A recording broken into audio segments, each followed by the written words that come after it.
What are the signs of compulsive gambling?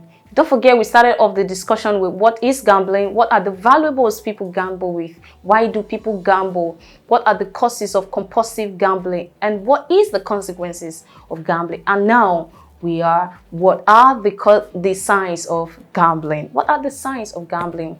One of the signs is feeling the need to be secretive about your gambling when you cannot share with your family. You are very secretive about the whole thing. So that is one of the signs. So for you watching me, looking at me now, and you ask yourself, like, Favor, how do I know if I'm a compulsive gambler? So these are the signs you need to pay attention so that you can watch out and correct it. So I said one is feeling the need to be secretive about it. Then the second one, having trouble controlling your gambling habits. When it has gotten to the point that you can't control it, it's a sign. It's a sign that can still be worked on. Then the third one is when you gamble, even when you know you cannot afford it, you borrow to gamble. Some people can go to the length of borrowing to gamble. Then the fourth one, when your friends and family members are concerned about your gambling habits, you need to know that that's one of the signs as well.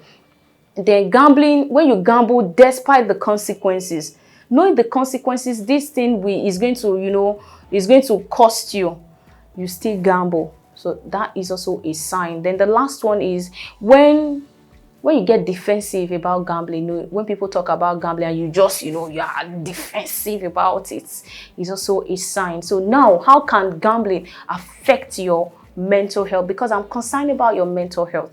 I'm concerned about this part so much. How can it affect your mental health? Gambling can lead to depression, especially when you keep playing and you're losing all the time. You're not winning. You keep playing, you keep betting, placing money, and money is going. So it can lead to depression. And gambling can also affect the part of our brain. Gambling can also affect the part of our brain that releases dopamine. What is dopamine? Dopamine is an hormone that makes us feel good. So by the time that hormone is being suppressed with your gambling addiction, some people feel good when they win.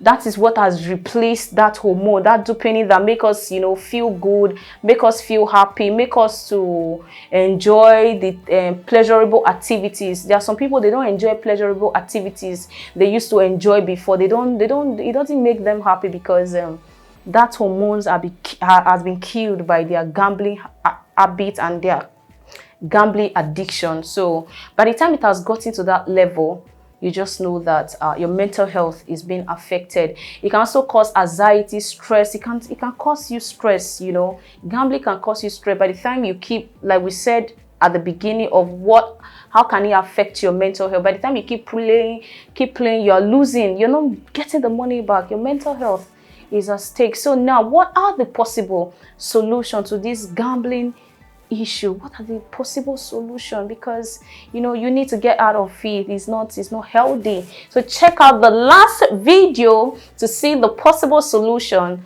to gambling.